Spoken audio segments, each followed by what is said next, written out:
Major week means major prizes are up for grabs on DraftKings, and that includes the Fantasy Golf Millionaire Contest for this event. $3 million in total prizes. Hey, let me finish this. This is a professional read. I got to stick to script. One. $3 million in total prizes, with the winner taking home that $1 million top prize, as well as a ticket to our Fantasy Tournament of Champions live final. That's going to go down next January. So that's in the year 2022. Find it right now in the DraftKings lobby. Listen to these guys while you fill out your lineups. I listen to them all the time. Reed, I'll start with you. You're on top of it today. You're about to hop on a plane and go to this tournament. You are special. You are better than us. Your golfer. Your golfer you're taking this week at 10K or higher. I was going to take all of them, Emerson. You know what? Just take all the guys above 10K. I think if your GPPs, I'm going Dustin Johnson. His record on Pete Dye courses over the last 50 rounds, whatever you want to call it, number one in strokes gained total. Won the Travelers, did well the RBC. The guy's got an amazing track record at major tournaments. And if you take a look at some of the corollaries outside of the ones that are fairly obvious with Pete Dye courses, Whistling Straits comes to mind, Chambers Bay, some of these courses that are coastal.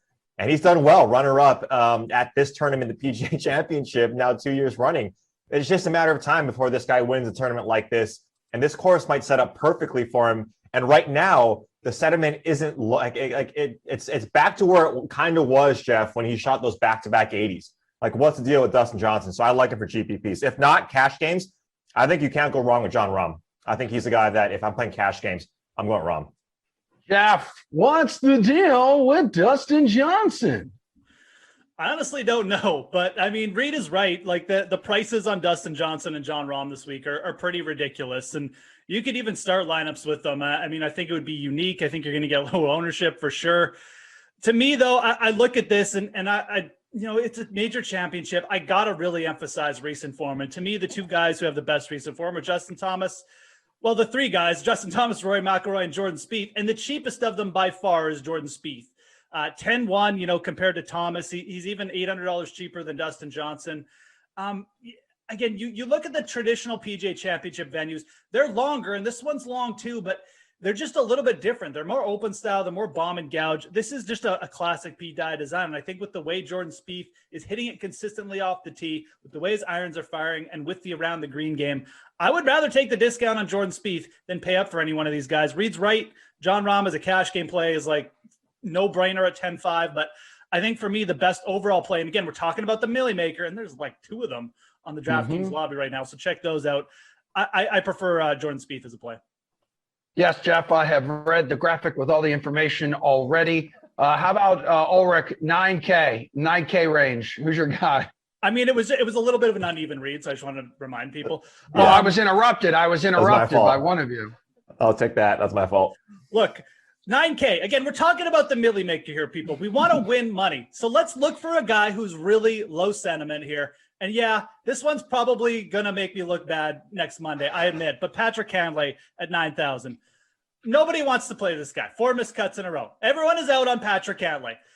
He really hasn't played that bad. I mean, he's barely losing strokes on approaches. He's just missed a few putts to basically miss cuts. He missed the cut on the number at this Heritage. He missed the cut on the number at the Wells Fargo. He makes the weekend there. He's probably more like 9,400. His betting price is probably in like the 2,500 range.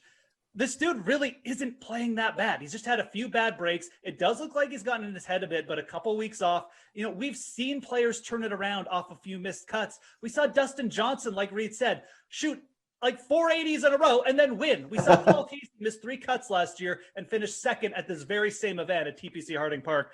I think for the Millionaire Maker, Patrick Cantlay is probably going to be around the 5% ownership range. That's certainly what he's projecting as. And I think he's going to bounce back here. He's got a great Pete Dye record. Go ahead, Fowler. You're up. Yeah, that's a good call, Jeff. I don't think you're silly. I mean, you're talking about winning money. Yeah, like Cantlay, of course. Everyone can go back and sort of rely on the stats and say, oh, he's garbage because he hasn't done well. But he's one of the best players in the world. And like you mentioned, all it takes potentially for him is getting the putter right on the practice greens. And then he's gaining 4 or 5 strokes putting, and then he's in the top 5. And so that's definitely there. And when you talk about this range, too, the $9,000, even up in the 10, like the margins of just the difference between these guys are so razor thin. I personally like Xander, but Xander's always going to be popular when he's playing in a golf tournament, especially a major. So, the cash game, I feel confident in Xander at that number, just how well he's playing. But again, going GPPs, and if we want to win, if it's not Cantlay, I think it's Webb Simpson. Talk about a guy who plays well in this part of the country on these type of courses, and we think that he shouldn't play well along courses. This was the same type of thing narrative with him at the Masters, and he's done well there at Augusta National. He's withdrawn from the tournament. What was that, last week or the week before, Jeff? I can't remember, but with a neck injury. So that's a little concerning. But at the same time, if all things are good for him, if he's healthy, he's coming in at less than 8, 9, 10% ownership. Same thing with Cantlay. You got to get these guys in the low sentiment and buy that when they're at the very lowest, because these guys can excel and these guys can win these tournaments. Yeah, Webb from the Wells Fargo, but Wells Fargo, yeah, really cheap, good price. It's like he's having such a Webb Simpson type year too, like just racking up top tens and just staying under odds makers like radars. 8K Fowler, what's up, dude? Yeah, this range is fairly interesting. I'm actually going to the Euros in this range, Jeff. I think my favorite of the bunch is Tommy Fleetwood at $8,200. Again, a player who does well, maybe not going to win this tournament, but again, we're talking about GPPs. He doesn't have to win. If he wins, great, fantastic. Finally, Tommy Fleetwood, has really cemented himself as a guy who can play well in the States. He plays well on the European Tour, but when he comes over to the PGA Tour, just doesn't really pan out. He's another player who plays well in the wind. We know his Florida swing record. We know what he does at the Honda Classic at some of these courses. And he's a player that can go low when the conditions are rough. We've seen it time and time again. So Tommy Fleetwood, at $8,200. If it's not someone like a Matty Fitzpatrick at 84, or even Tyrrell Hatton below Fleetwood. But I'm actually trying to target the Euros. Even though my boy Finau is there at 86, I'm probably going to fade him in place of the Euros, especially if the conditions get tough. Yeah, man. Oh my God. I never thought I'd hear that. But that's a good point about the conditions. One we talked about yesterday in our Get the Green.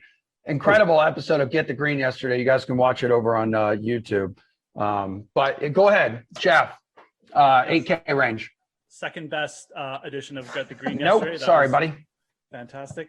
The Euros and Fleetwood around 8K are very interesting. I think they have potentially the best, bang for the buck, just because I think Fleetwood and Hatton can both just go nuts in the DraftKings scoring here, which could be beneficial. But I'm just going to go with the chalk in this range, and that's Daniel Berger at 8,700.